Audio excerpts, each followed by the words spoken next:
हळद रुसली कुंकू असलं मालिकेचा आजचा भाग बघून आपल्याला समजलं आहे की आजसुद्धा मालिकेत आढळराव कुठेच दिसलेले नाहीत, अगदी थोडे दिसलेले आहेत.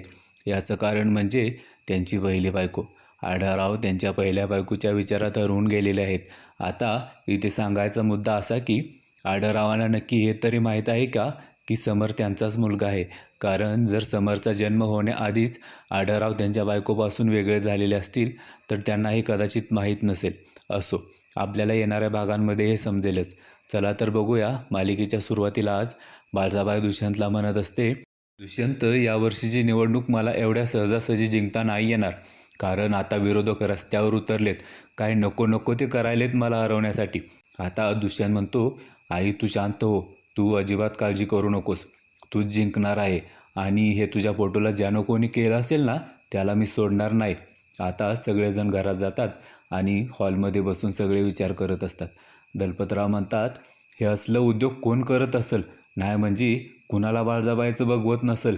मैनावती म्हणते, मला तर वाटतंय बाळजाबाईवर लय मोठं संकट येणार आहे. आता बाळजाबाई म्हणते, मैनावती, अशी किती बी संकट आली ना तरी हार मानणाऱ्यातली नाही बाळजा. आता एवढ्यातच बाळजाबाईला आमदार साहेबांचा फोन येतो. आमदार साहेब म्हणत असतात, बाळजाबाई, नक्की तुमच्या गावात चाललंय तरी काय? काल तुमच्या घरात कोणीतरी घुसून तुमच्या फोटोला हार घातला आणि आज तर तुमच्या फोटोला काळच फासलं. बाळजाबाई म्हणते, अहो आमदार साहेब, आता इलेक्शन म्हटलं की गावात अशा बारीक सारीक गोष्टी होणारच की हो, पण अशा गोष्टींचा या बाळजावर काय बी फरक पडत नाही. आता आमदार साहेब म्हणतात, बाळजाबाई, तुम्हाला फरक नसेल पडत हो, पण आमच्या पक्षाला फरक पडतोय. बघा, काळजी घ्या.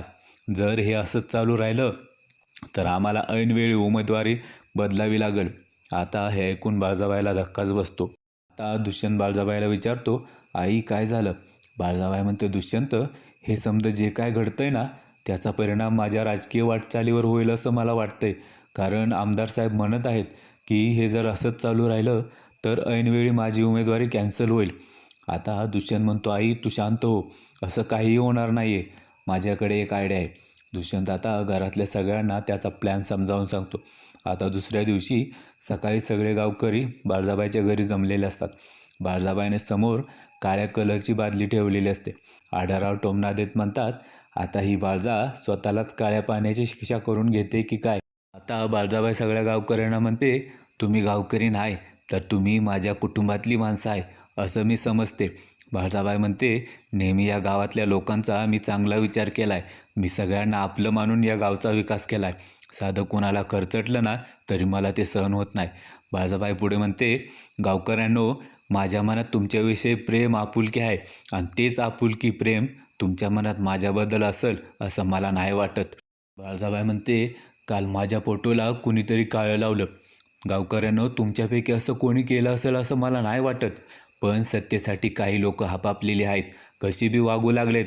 त्यांना मला काळं लागलेलं बघायचं आहे ना, ठीक आहे. पण आजवर मी नेहमी या गावाचा विकास केला आहे, नेहमी भलं करायचा प्रयत्न केला आहे. आता कृष्णा मनातल्या मनात म्हणत असते, झाली बाळजाबाईची खोटी नाटकं सुरू.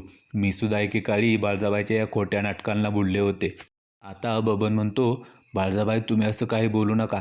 तुमच्या कर्तृत्वावर आमचा विश्वास आहे. समध्या गावाचा तुमच्यावर लय जीव आहे. बाळजाबाई म्हणते, माझ्यावर जीव आहे मग अरे माझ्या फोटोला काल कसं काय दिवसाढवळ्या कुणीतरी काळं फासलं. आज माझ्या नाही तर सगळ्या गावाच्या तोंडाला काळं फासलं आहे. आता सगळे गावकरी खाली मान घालून उभे राहतात. दुष्यंत म्हणतो, अरे वा, माझा प्लॅन बरोबर ठरला. मला वाटलंच होतं, आईचा झालेला अपमान सगळ्या गावकऱ्यांना त्यांचाच अपमान वाटेल. आता बाळजाबाई खूप इमोशनल होण्याचं नाटक करत असते. बाळजाबाई आता बादलीतला काळा कलर स्वतः तिच्या हाताने तोंडाला लावून घेणार. एवढ्यात गावकरी तिला थांबवतात. गावकरी म्हणतात, बाळजाबाई थांबा, आमची चूक झाली. जो कोणी तुमच्या वाईटावर उठलाय ना त्याला आम्ही सोडणार नाही. ज्यानं कोणी हे तुमच्या फोटोला काळं लावलं असेल त्याला आम्ही शोधून काढेनच. आता सगळे गावकरी बाळजाबाईचा जय जयकार करतात. येऊन येऊन येणारच कोण, बाळजाबाईशिवाय आहेच कोण. इकडे आता कृष्णा भक्ती आणि बंब्याकडे आलेले असते. कृष्णा बंब्याला म्हणते, बंब्या, माझा फोन बाळजाबाईच्या माणसांकडं नाही म्हणल्यावर माझा फोन इथंच कुठंतरी पडला असेल. आता भक्ती, कृष्णा आणि बंब्या तिघं मिळून तो फोन शोधत असतात, पण त्यांना तो फोन सापडत नाही. भक्ती म्हणते, अगं कृष्णे, मला तर असं वाटतंय की फोन दुसऱ्याच कोणाला तरी सापडला असेल. कृष्णा म्हणते, नाही भावा, जर सापडला असता तर दुष्यंत सरकारला लगेच कळालं असतं. त्यांनी माझ्या फोनमध्ये ते ट्रॅकर का काय म्हणते ते बसवलं आहे. कृष्ण आता विचार करत असते. एवढ्यात तिची नजर तिथं असलेल्या CCTV कॅमेरावर पडते. कृष्णा म्हणते, भावा इथं तर कॅमेरा आहे की. बंब्या म्हणतो, कृष्णे म्हणजे इथलं समजा ह्या कॅमेऱ्यात रेकॉर्ड झाला असेल. थांब मी लगेच बघून येतो. कृष्णा म्हणते, थांब बांब्या, हे काम आत्ता नाही, रातच्याला केलं पाहिजे, कारण बाळजाबाई लगेच सावध होईल. आता एवढ्यातच कृष्णाला रामराव काकांचा फोन येतो. ते म्हणत असतात, कृष्णा लवकर माझ्या घरी ये, माझी बकरी आडवी पडली. आता कृष्णा लगेच त्या काकांच्या घरी जाते, पण तिथे समर आधीच आलेला असतो. कृष्णा म्हणते, काका कुठं आहे बकरी? समर म्हणतो, ठीक आहे बकरी, आता बरं वाटतंय तिला. म्हणजे समरने हे मुद्दाम नाटक केलं की काय मित्रांनो, असंच वाटतंय ना? रामराव काका म्हणतात, कृष्णे हे साहेब देवासारखं धावून आलं आणि माझ्या बकरीला वाचवलं. त्यांनी झाडपाड्याचं औषध दिलं आणि आता माझी बकरी बरी झाली. इथं आता कृष्णासमोर समोरचा चांगुलपणा आलेला असतो. कृष्णा समरला म्हणते, तुम्ही वेळेत येऊन उपचार केले, आभारी आहे तुमची. समर म्हणतो, अहो मुक्या जनावराचं दुःख शेतकऱ्यालाच समजतं या, माझा आभार कशाला मानताय? कृष्णा म्हणते, बरोबर आहे तुमचं. समर म्हणतो, आता जनावरांचा चालता फिरता डॉक्टर अशी माझी ओळख समजा. कृष्णा म्हणते, म्या सौभाग्यवती कृष्णा दुष्यंत रांगणे पाटील, आणि तुम्ही कोण? समर म्हणतो, आता मला सखा असं समजा, लोकांच्या मदतीला धावून येणारा सखा. तुमच्या बी मदतीला मी धावून येईन.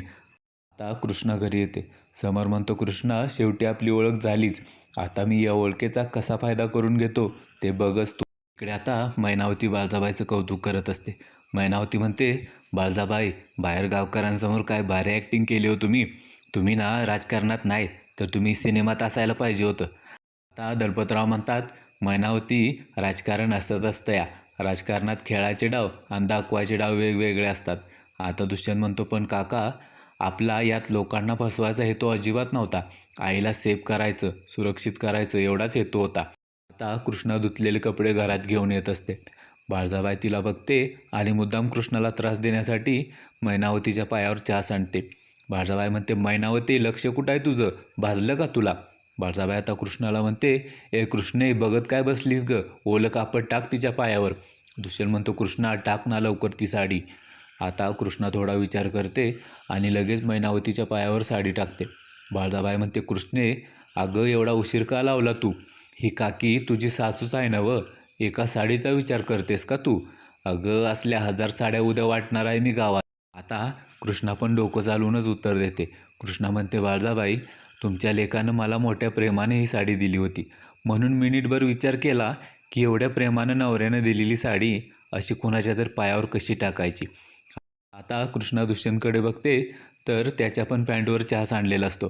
कृष्णा म्हणते, अरे देवा, दुष्यंत सरकार थांबा थांबा, तुमच्या पण पॅन्टवर चहा सांडलाय. कृष्णा आता बाळजाबाईचा शालू घेते आणि त्या शालूने दुष्यंतची पॅन्ट साफ करते. बाळजाबाईला हे बघून खूप राग आलेला असतो. बाळजाबाई म्हणते, कृष्णे तू मुद्दाम करते ना हे सगळं मला विरोध करण्यासाठी? आता कृष्णा म्हणते, अहो नाही हो बाळजाबाई, मी कशाला तुम्हाला विरोध करेन, उलट आईच्या पदरानं लेकाचे पाय साफ केले तर आईलाच पुण्य मिळेल. कृष्णा म्हणते, अहो बाळजाबाई मी तुमच्या विरोधात कशी जाईन हो? दुष्यंत म्हणतो, आई तू कशाला मनावर घेतेस एवढं, कृष्णा चेष्टा करते तुझी. दुष्यंत म्हणतो, आई कृष्णा तुझ्या विरोधात कधीच जाणार नाही, कारण तिला माहीत आहे जर तुझ्या विरोधात जायचं असेल तर तिला माझ्या विरोधात जावं लागेल. उद्याच्या भागात आपण बघणार आहे, आढळराव त्यांच्या रूममध्ये एकटेच उदास बसलेले असतात. त्यांच्या हातात त्यांच्या पहिल्या बायकोचा फोटो असतो. आता कृष्णा लगेच दुष्यंतला जाऊन म्हणते, आढळराव एकटेच उदास बसलेत, त्यांच्या हातात कुणाचा तरी फोटो आहे. तो फोटो कुणाचा आहे तुम्हाला माहीत आहे का दुष्यंत सरकार? दुष्यंत म्हणतो, मला नाही त्यांच्याविषयी काहीच माहिती.